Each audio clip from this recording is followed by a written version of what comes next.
अगर जुपिटर न होता तो शायद आज पृथ्वी पर जीवन भी न होता। आज हम बात करने वाले हैं सौरमंडल के सबसे बड़े और सबसे शक्तिशाली ग्रह जुपिटर के बारे में। नमस्ते दोस्तों, मैं अनुराग स्वागत करता हूं आपका एडू चक्र अनुराग जीएस पर। जुपिटर की पूरी कहानी को समझने के लिए चैनल को सब्सक्राइब कर लें एडू चक्र अनुराग जीएस को, और वीडियो के अंत तक बने रहें।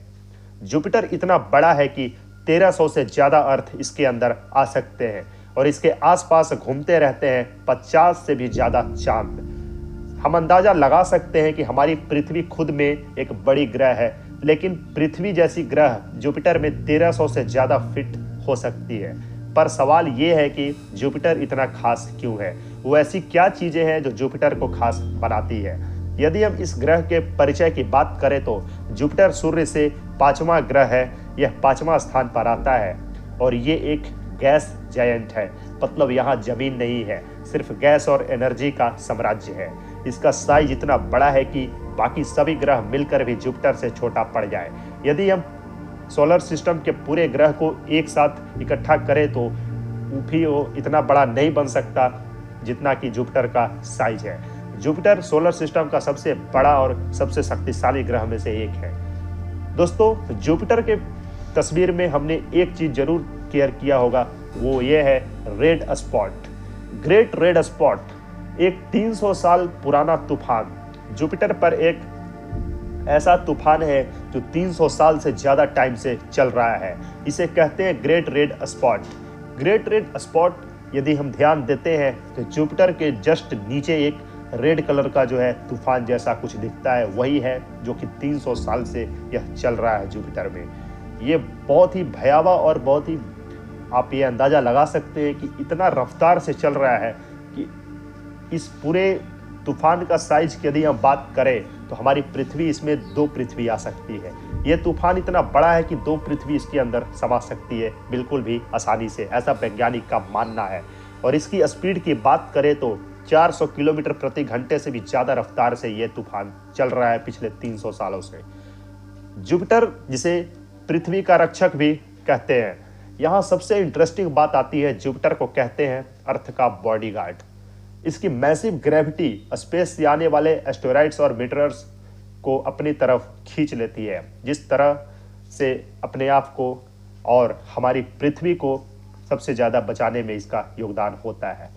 जुपिटर का सिर्फ साइज ही नहीं, वो सिर्फ अपने आकार के नाम से ही नहीं जाना जाता कि वो जो है सोलर सिस्टम का सबसे बड़ा ग्रह है, साथ ही साथ वो अपने मैसिव ग्रेविटी स्पेस से भी वो जाना जाता है। जुपिटर का ग्रेविटी इतना बड़ा है कि वो जितने भी बड़े बड़े पत्थर सोलर सिस्टम में तैर रहे हैं, यूनिवर्स में पूरे के पूरे तैर रहे हैं, वो सभी पत्थर को अपनी तरफ आकर्षित कर लेता है और हमारी पृथ्वी को सुरक्षित बचा करके रखता है। इसी वजह से वैज्ञानिकों ने जुपिटर का नाम बॉडीगार्ड के नाम से रखा है, पृथ्वी की बॉडीगार्ड।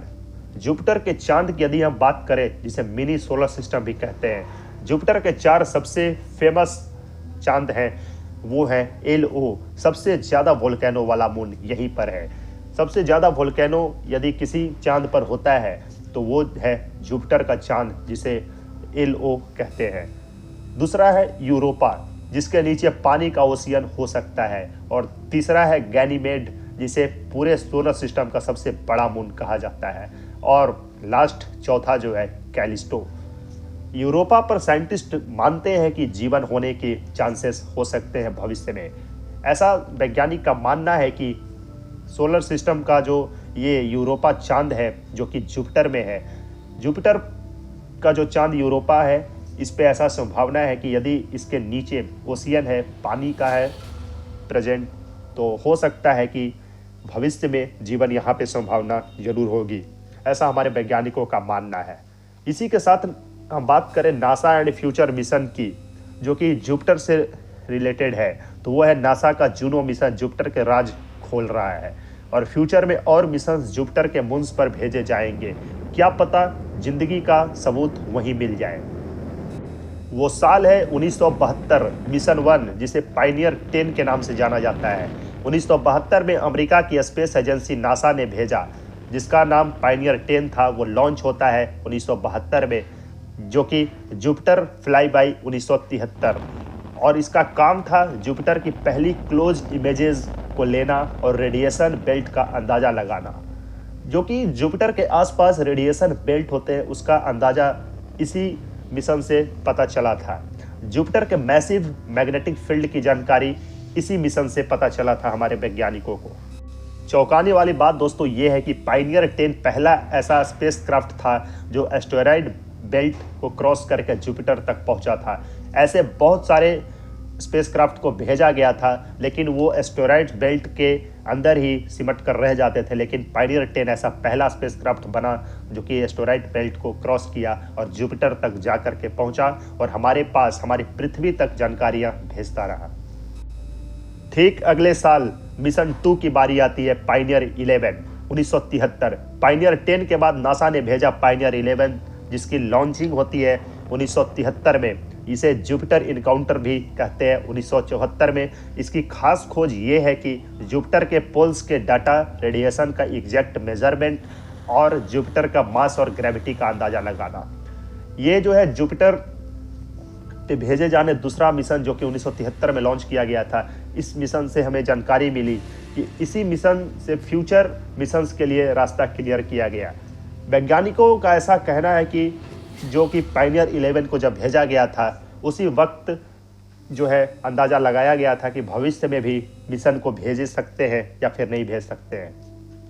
फिर आता है मिशन 3, जिसे वॉयेजर 1 और वॉयेजर 2 1977 में भेजा गया था। 1977 में दुनिया का सबसे फेमस मिशन लॉन्च हुए, जो कि वॉयेजर 1 और वॉयेजर 2 है। Jupiter fly by 1979, big discoveries. Jupiter के रिंग्स का पता इसी से लगा और LO मून पर एक्टिव वोल्केनो इसी से पता चला था।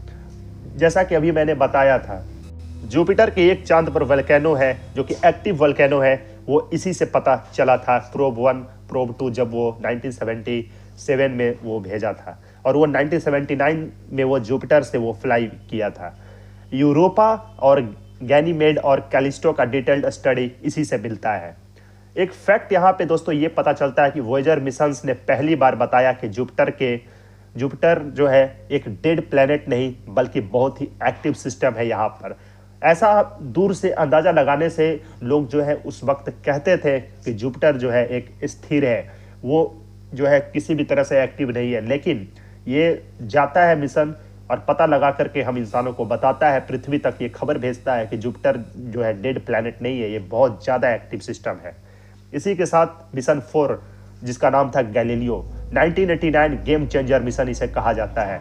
गैलीलियो मिशन जुपिटर के लिए एक रिवॉल्यूशन था। इसकी लॉन्चिंग होती है 1989 और ये जुपिटर के ऑर्बिट में 1995 में पहुंचता है और इस मिशन का एंड जो है 2003 में होता है। सबसे बड़ी खोज जो है यूरोपा के नीचे पानी के ओशियंस के साइंस इसी मिशन से पता चलता है, जिसका नाम था गैलीलियो मिशंस। जुपिटर का इंटरनल स्ट्रक्चर का बात यहीं से पता चलता है। मून्स का एटमॉस्फेयर और सरफेस यहीं से पता चलता है। गैलीलियो पहला स्पेसक्राफ्ट था जो जुपिटर के ऑर्बिट में गया। जुपिटर के ऑर्बिट में जाने वाला गैलीलियो जो था पहला स्पेसक्राफ्ट बना जो कि इसके ऑर्बिट में अंदर जा करके इसकी जानकारी हमें दिया, पृथ्वी तक ये जानकारी पहुंचाया। और इसी के साथ मिशन 5, जिसका नाम था कैसिनी फ्लाई बाई 2000 में इसे किया गया था। कैसिनी असल में सैटर्न के लिए था, लेकिन 2000 में इसने जुपिटर का फ्लाई बाई किया। इसका काम था जुपिटर के मैग्नेटिक फील्ड का डीप एनालिसिस करना, मून्स का हाई रिजोल्यूशन डाटा निकालना, और जुपिटर ने कैसिनी को ग्रेविटी बूस्ट दिया सैटर्न तक पहुंचने के लिए। इतना ज़्यादा इसका मैसिव ग्रेविटी जो है एक मिशन के लिए भी बहुत ज़्यादा फायदेमंद हुआ था, ऐसा वैज्ञानिकों का मानना है। इसी के साथ मिशन 6, जिसे न्यू हॉरिजॉन्स के नाम से जानते हैं, 2006 में इसे लॉन्च किया गया था। न्यू हॉरिजॉन्स को प्लूटो के लिए भेजा गया था, लेकिन 2007 में इसने जुपिटर के पास से फ्लाई बाई किया।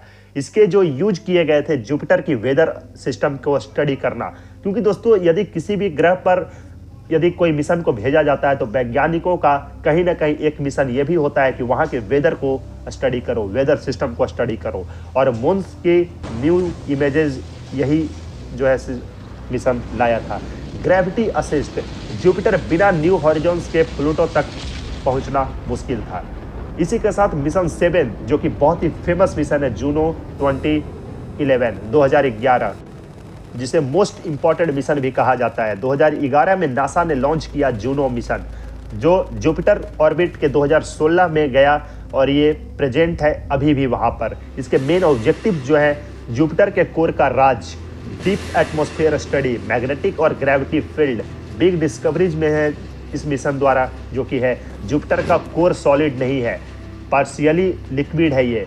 पोल्स पर जायंट साइक्लोन्स, सबसे पावरफुल मैग्नेटिक फील्ड जो है जुपिटर का ही है। यह सब स्टडी जो है जो जूनो मिशन को भेजा गया था 2011 में, इसने करके हमें भेजा पृथ्वी तक। जूनो अब तक जुपिटर के अंदर डीप सीक्रेट्स रिवील कर रहा है। यह मिशन जो है अभी तक जुपिटर पे मौजूद है, इसके लिए एक धन्यवाद तो बनता ही है।